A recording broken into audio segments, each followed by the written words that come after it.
10 years. Nobody sat in that chair. Not his lawyers. Not his family. Then a 7-year-old walked in and took his hand. He hadn't cried in a decade. He couldn't stop. Theodore Vance grew up in a 2-room house in rural Georgia, the son of a woman who cleaned other people's homes for a living and a father who left before Theodore turned 5. There was no inheritance waiting for him, no family business, no safety net if his choices went wrong. What he had instead was a mind for numbers and a willingness to work harder than anyone else in the room. By the time he was 25, he had saved enough from 3 different jobs to make a down payment on a rundown commercial building nobody else wanted. He renovated it himself on nights and weekends, rented out the storefronts, and used the profit to buy a second building. Within 15 years, Theodore Vance had built one of the first Black-owned commercial real estate firms in the entire Southeast, with his name on buildings across 3 states. Success, for Theodore, was never really about the money. It was about proving that the boy from the 2-room house could build something that would outlast him. He married a woman named Dorothy when he was 32, and everyone who knew them said she was the only person on earth who could make Theodore Vance laugh without trying. They had one son together, a boy named Marcus, born 4 years into the marriage. Dorothy died of cancer when Marcus was 22 years old, and something in Theodore closed after that. He threw himself deeper into work, told himself that building something permanent was the only kind of grief he knew how to survive. Marcus became the one relationship he had left that still felt uncomplicated. His son married a woman named Renee. Together they had a daughter, Imani, and for a handful of years, Theodore Vance had something that looked, from a distance, like peace. 10 years ago, that peace ended in a single night. Marcus had been working under his father at Vance Properties, and Theodore had pressured him into attending a business dinner that ran late into the evening, insisting the connections mattered more than getting home early to his wife and daughter. Marcus left the dinner exhausted, driving home on a rain-slicked road, and never made it back. Theodore Vance lost his only son in his mid-60s, and at the funeral, standing in front of nearly 200 people who had come to mourn Marcus, Theodore turned to Renee and said the words that would cost him the next 10 years of his life. If he hadn't married so young, he wouldn't have felt so pressured to prove himself to a family that never asked him to. Renee said nothing back. She simply walked out of the funeral home with 7-year-old Imani in her arms, and Theodore Vance did not see his granddaughter again for a decade. The staff who remained at Vance Tower after that watched a man disappear in slow motion. He canceled board meetings he used to run with total command. He stopped taking calls from old friends until the calls simply stopped coming. One by one, employees who had worked for him for decades quietly resigned or retired, until only a skeleton crew remained to manage a fortune nobody was allowed to enjoy. Among the few who stayed through all 10 years was a housekeeper named Odessa Price, a woman in her 70s who had known Theodore since before Dorothy passed. Odessa kept a single family photograph on a shelf in his study, and more than once she found it turned face down, placed there by Theodore's own hand. She never threw it away. She simply turned it back upright each time she cleaned, and each time, within days, it was face down again. None of this, the empire, the funeral, the 10 years of silence, meant anything yet to a 7-year-old girl 3 hours across town who had never once heard the name Theodore Vance. She was about to hear it for the first time in a way nobody could have predicted, and by the end of that night, neither of their lives would look the same again.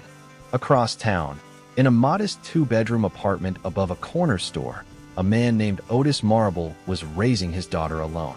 Otis had worked the night cleaning crew at Vance Tower for 6 years, arriving after the executives went home and leaving before the sun came up. His wife, Camille, had passed away suddenly 2 years earlier, an aneurysm nobody had any warning of, the kind of death that leaves no time to prepare and no explanation that ever feels sufficient. Leaving Otis to raise their daughter Nia by himself, while working overnight shifts to keep a roof over their heads. Nia was 7 years old, sharp-eyed and unusually comfortable with silence, the kind of child who asked questions most adults were too polite to ask themselves. On the evening before the night that would change everything, Otis sat on the edge of her bed the way he did most nights, and Nia asked him, out of nowhere, whether he still talked to her mother. "Every day," he told her. "Mostly in my head, but sometimes out loud in the car when nobody's around to hear me sound crazy." Nia considered this seriously. "I talk to her too. I don't think that's crazy. I think it just means we still love her. Otis didn't trust his voice enough to answer that one out loud, so he just kissed her forehead and turned off the light. Otis had built a careful routine to make single fatherhood on a night shift schedule work. A neighbor watched Nia most evenings while he worked, put her to bed on time, and stayed until Otis got home before dawn. But on one particular Tuesday, that neighbor canceled at the last minute with a sick child of her own, and Otis had no other options and no time to find one. He made the only choice available to him. He brought Nia to work, set her up in the employee break room with a coloring book, and knelt down to make sure she understood the rule. You stay right here, baby. I mean it. Right here until I come get you. Nia nodded and told him she would, the way children do when they fully intend to keep a promise for exactly as long as their curiosity allows. She lasted about 40 minutes. Long enough to finish 2 pages of her coloring book, long enough to grow bored of the break room's fluorescent hum, and long enough to start wondering what the rest of a building this enormous actually looked like at night when nobody was watching. The building at night was enormous and mostly silent, lit by scattered emergency lighting, and somewhere down an unfamiliar hallway, she noticed a sliver of brighter light spilling from a door that had been left unlocked by a maintenance oversight earlier that evening. It was the private elevator reserved exclusively for the 40th floor, a floor no employee below executive level was ever authorized to enter. Nia, unaware of any of that, pressed the button out of pure curiosity, and when the doors opened, she stepped inside. Security footage would later show exactly 7 minutes passed between Nia leaving the break room and the elevator doors opening onto the 40th floor. She wandered through Theodore Vance's private residence with the fearless curiosity only a child possesses, past artwork worth more than most homes, past a kitchen no one had cooked a real meal in for years, until she found him sitting in a chair by the window, a blanket over his knees, staring out at nothing in particular. He heard her small footsteps before he saw her, and when he turned, he was too stunned to speak. In 10 years, no unfamiliar face had appeared in that room uninvited. Are you lost too? Nia asked him, tilting her head the way children do when they're studying something they don't yet understand. Theodore studied her for a long moment before he answered. No, I'm just here. That's what my dad says when he doesn't want to say he's sad, Nia said, and without asking permission, she climbed into the empty chair beside him, the one that had sat and used for a decade, and settled in like it had always been hers. My chair at home is empty too, since my mom. Theodore Vance had not spoken about his own losses to another living person in that apartment in 10 years. A 7-year-old told him about hers within 90 seconds of meeting him, and something about the plainness of it, the total absence of pity in her voice, undid something in him that 200 mourners at his son's funeral never had. Then Nia reached over and took his hand. It was a small, matter-of-fact gesture, the kind of thing children do without weighing the consequences, simply because they've decided to trust someone. Theodore's face broke open, silently, and for the first time in a decade, he cried in front of another person. It was in this exact moment that Odessa Price walked past the open door on her nightly rounds and stopped cold in the hallway, staring at the impossible sight of a child sitting beside Theodore Vance, his shoulders relaxed in a way she had not witnessed in 10 years of watching them carry an invisible weight. Building security, once alerted, did not see a heartwarming moment. They saw a massive liability, a child wandering unsupervised into the private residence of the building's owner, and within the hour, Otis Marable was summoned upstairs, certain he was about to lose the only job keeping his family afloat. He arrived expecting police, or at minimum a termination notice, and instead found his daughter sitting calmly beside a man he had only ever seen in framed photographs in the lobby downstairs. Mr. Vance, I am so sorry, Otis said, already reaching to pull Nia away. She must have wandered off. I'll have her out of here right now. It won't happen again, I promise you. Theodore Vance, in a voice few had heard him use in years, held up a hand and stopped him. She's fine exactly where she is. Before we go any further, I want to be honest with you. I do not know your name, but I know that a story like this only exists because somebody like you stays to hear it. Please subscribe, like, and share this with someone who could use a good story tonight. And if you have a moment, tell me in the comments where in the world you are watching from. Your city, your country, whatever you are comfortable sharing. I will reply to every comment personally. Thank you for staying. Because I should warn you now, this story does not end the way you think it does. There is something Theodore Vance never told a single soul for 10 years, and by the time you find out what it was, you will understand exactly why I had to tell this story. That single sentence changed everything that followed. Building management wanted Nia permanently banned from the property and Otis formally disciplined for the security breach. Theodore Vance, who had not issued a single direct order to his own staff in years beyond the bare minimum required to keep his business running, issued one that same night. Otis Marable was not to face any consequences, and Nia was welcome back whenever she liked, for as long as her father's shifts allowed it. Over the following weeks, something in Vance Tower began to shift in small, quiet ways that only the longtime staff noticed at first. Nia started visiting during her father's overnight shifts, sitting at Theodore's table with her coloring book, asking him blunt, unfiltered questions about his life that no adult in a decade had dared to ask. "Why don't you have any pictures up?" she asked him one evening, crayon paused mid-stroke. "I used to," Theodore admitted. "I put them away." "Why?" "Because looking at them hurt more than not looking at them." Nia considered this with the seriousness only a child can bring to a question that size. "That doesn't sound like it worked. You still look sad. You just also don't have the pictures." Theodore had no answer for that, and for the first time in years, the silence that followed didn't feel like something he needed to escape. Odessa noticed he had started eating full meals again, instead of leaving trays untouched outside his door. One evening, without explanation, he asked her to bring the old family photograph up from where it had been stored in a drawer, not yet ready to display it, but no longer able to keep it hidden either. "Just set it on the table," he told her. "I'm not ready to hang it, but I want to be able to see it." Word travels through families the way it travels everywhere else, through people who are never quite supposed to say anything and eventually do. A private investigator, hired years earlier by Renee to keep quiet tabs on Theodore's health from a distance, let it slip to Odessa's cousin that something seemed different in the penthouse lately, and from there the information found its way back to Renee herself. She received the call at her kitchen table, her 17-year-old daughter Imani doing homework nearby, unaware that her grandfather had spent a decade unable to say her name out loud to anyone but a housekeeper. For 10 years, Renee had told herself the door between her family and Theodore Vance was closed for a reason strong enough to justify never testing it. Now she could not stop wondering what exactly had changed inside that penthouse, and whether it might already be too late to find out for herself. Her first instinct was not hope. It was suspicion.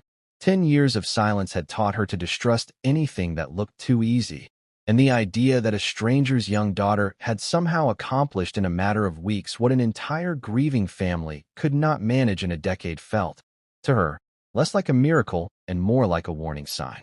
She called the investigator back that same night. "I need you to look into this family," she told him. "The janitor and his daughter. I want to know if this is real." The investigator was blunt with her.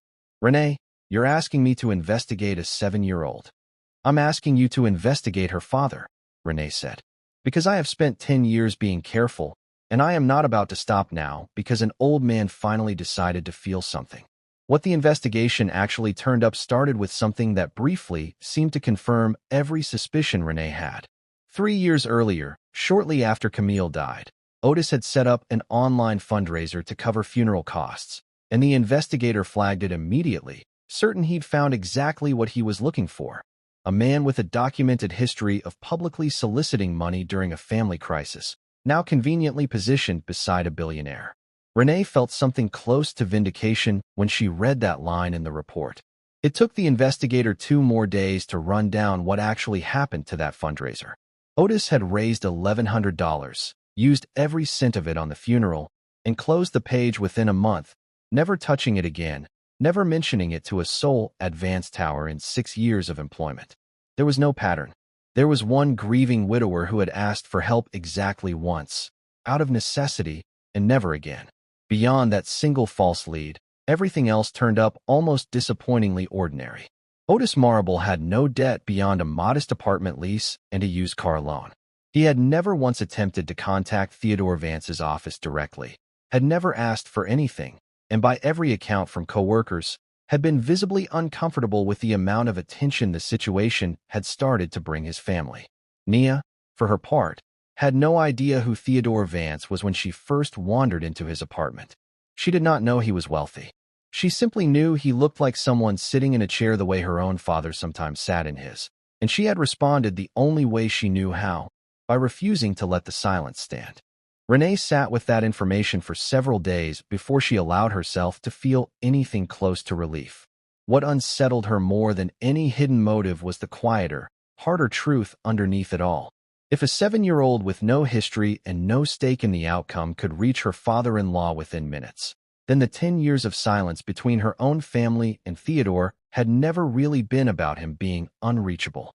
It had been a choice, on both sides, sustained by pride and grief and the particular kind of stubbornness that convinces people distance is safer than the risk of being hurt again. I need to ask you something before we keep going.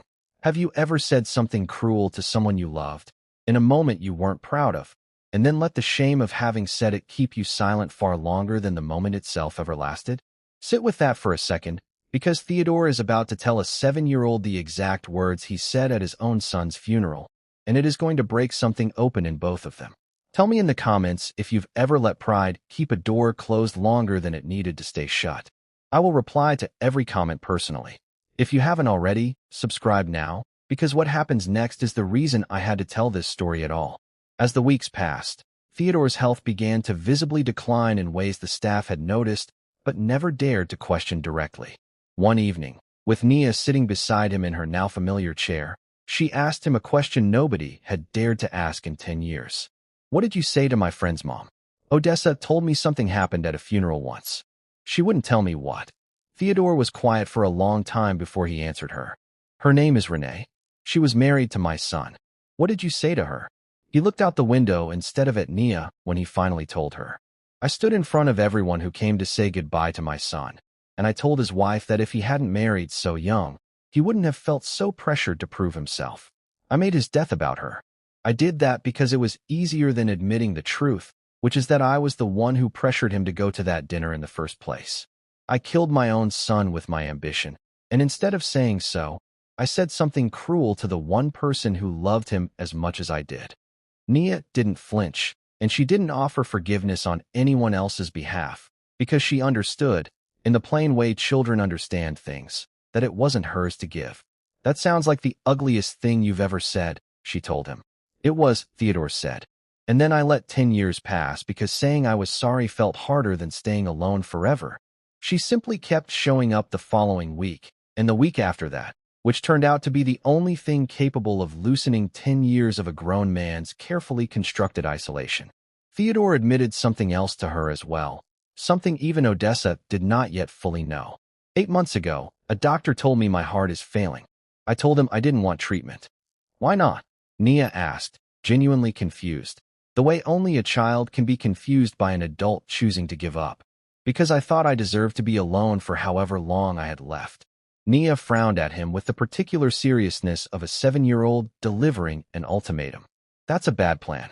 You should get the treatment. I'll be mad if you don't." Within days of that conversation, and largely because a child had point-blank told him his plan to die alone was a bad one, Theodore agreed to see his doctor again and begin treatment. It would not undo a decade of untreated illness, but it would, for the first time in years, give him a fighting chance at more time, and more importantly, it gave the people who might still want that time with him the chance to find out. Renee did not arrive at a decision easily. In the weeks after her investigators' report confirmed there was no hidden motive, no scheme, nothing to justify staying angry, she found herself sitting in her car outside Vance Tower on 2 separate occasions without ever going in. The first time, she told herself she was just picking Amani up from a friend's house nearby, which wasn't entirely a lie. The second time, she sat in the parking lot for 11 minutes with the engine running before she drove home and didn't mention the trip to anyone. She started drafts of texts to the investigator asking him to arrange a visit, then deleted them. She caught herself, more than once, rehearsing what she might say to a man she hadn't spoken to in 10 years, and never once liking how any version of it sounded out loud. What finally moved her wasn't courage arriving all at once. It was Amani, coming home from school one afternoon, mentioning offhand that a classmate's grandmother had passed that week, and the classmate hadn't gotten to say goodbye because they'd been fighting over something neither of them could even remember anymore. Renee sat with that story longer than the conversation seemed to warrant. That same evening, she sat down with her daughter and asked her directly whether she would be willing to see her grandfather. "I don't even remember him," Imani said. "Not really. Just pieces." "I know," Renee said. "I'm not asking you to remember him fondly. I'm asking if you want the chance to know him at all, before that chance runs out." Imani was quiet for a long moment. "Do you want to see him?" "I don't know," Renee admitted. "But I know I've spent 10 years being angry at a man I never gave the chance to explain himself. And I'm tired of being angry at someone I refuse to look in the eye." The reunion, when it finally happened, unfolded nothing like the tearful, cinematic moment either of them might have imagined. Renee and Imani rode the same private elevator Nia had once wandered into by accident, and the doors opened onto a penthouse neither of them had set foot in for a decade. Theodore, visibly frilier than the last time Imani had seen him as a small child, struggled to find words at all. "You got so tall," he finally said, which was, of everything he could have said, the most useless and the most honest thing available to him in that moment. Imani hung back near the doorway. "You said something to my mom at my dad's funeral. She never told me what. But she never had to. I could feel it every time your name came up." "I know," Theodore said. "I've spent 10 years knowing it. I'm not going to ask you to forget it, and I'm not going to pretend I have a good enough reason for saying it. I was cruel to the one person who was grieving your father exactly as much as I was, because it was easier than admitting my own part in what happened to him." Imani didn't answer right away. Instead, she noticed Nia sitting quietly in the corner chair, entirely unbothered by the tension in the room, coloring like the conversation happening beside her was simply background noise. Something about the younger girl's total ease seemed to give Imani permission to move a few steps closer herself. "I'm not ready to say it's okay," she told her grandfather. "But I'll come back next week. We can start there." Forgiveness did not arrive in a single afternoon, and the story does not pretend that it did. Imani did not fall into her grandfather's arms, and Renee did not suddenly erase a decade of justified hurt. What happened instead was smaller and, in its own way, more believable. Imani came back the following week, and the week after that. Conversations that began stilted and careful slowly grew into something resembling comfort.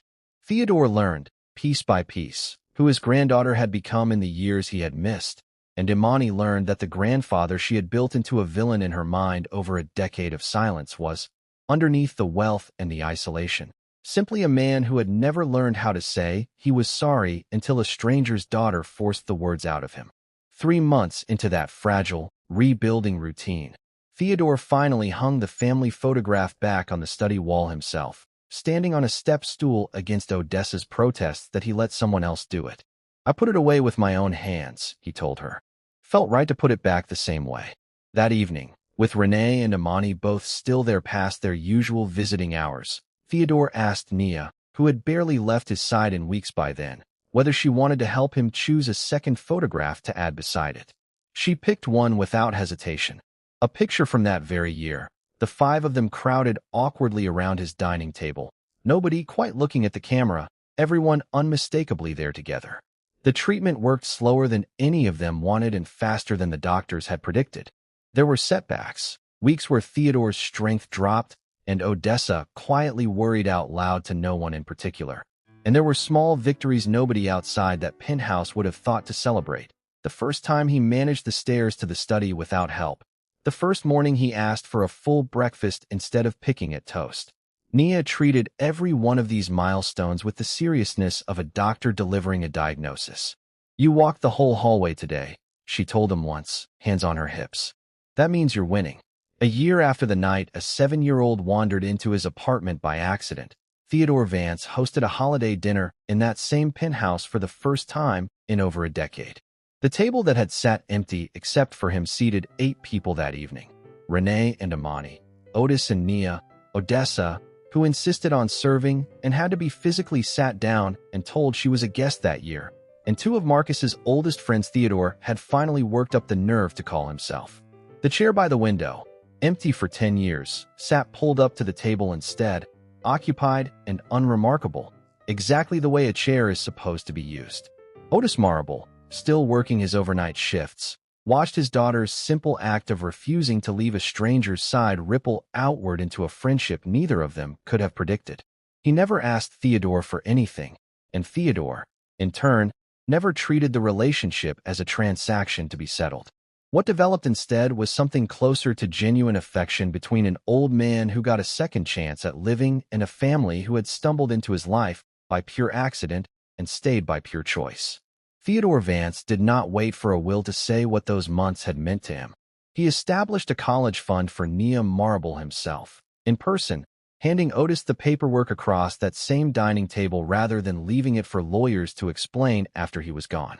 He created a foundation in Marcus's name to support children who had lost a parent and asked Imani, now finishing her senior year of high school, to help him build it from the ground up rather than simply inherit it. A decision she later said was the first time her grandfather had ever treated her like someone whose opinion actually mattered to him. Theodore Vance spent 10 years believing he had made himself impossible to love, that the things he had said and failed to say had permanently closed every door worth walking through. It took a 7-year-old girl who knew absolutely nothing about his money, his empire, or the mistakes that haunted him to prove that belief wrong, simply by refusing to accept an empty chair as a permanent fixture in a room. She did not know she was doing anything remarkable. She was simply a child who noticed sadness and responded to it the only way she knew how, without calculation, without an agenda, without the careful self-protection adults spend years building around their own hearts. What this story leaves behind is not really about wealth or about the particular tragedy that fractured one family for a decade. It is about the quiet, stubborn belief that distance, once created, does not have to be permanent, no matter how many years have passed or how unforgivable the original wound felt at the time. Theodore Vance did not deserve forgiveness because he was wealthy or because he eventually said the right things. He received it because his family, imperfectly and cautiously, decided that 10 years of silence had already cost them enough, and because a little girl who had every reason to keep to herself chose, instead, to hold a stranger's hand. Sometimes the people who save us are not the ones with the power to fix everything about our lives. They are simply the ones who refuse to leave the chair beside us empty, who show up without being asked and stay without expecting anything in return. Nia Marable never set out to reconnect a broken family. She set out to keep an old man company because he looked like he needed it. Everything that followed, the reconciliation, the treatment, the years Theodore got back that he had every intention of spending alone, grew from that one small, uncalculated act of a child refusing to let someone sit alone. I need to ask you something before you go. If there's a door in your own life that's been closed for years, out of pride or grief or fear of what you'd have to admit if you finally opened it, I want you to think about Theodore and about how much time any of us actually have. Tell me in the comments if this story changes how you'll think about that door the next time you pass it. I will reply to every comment personally. Please subscribe if you haven't already, and share this with someone who needs to hear that it's not too late to knock. Thank you for watching.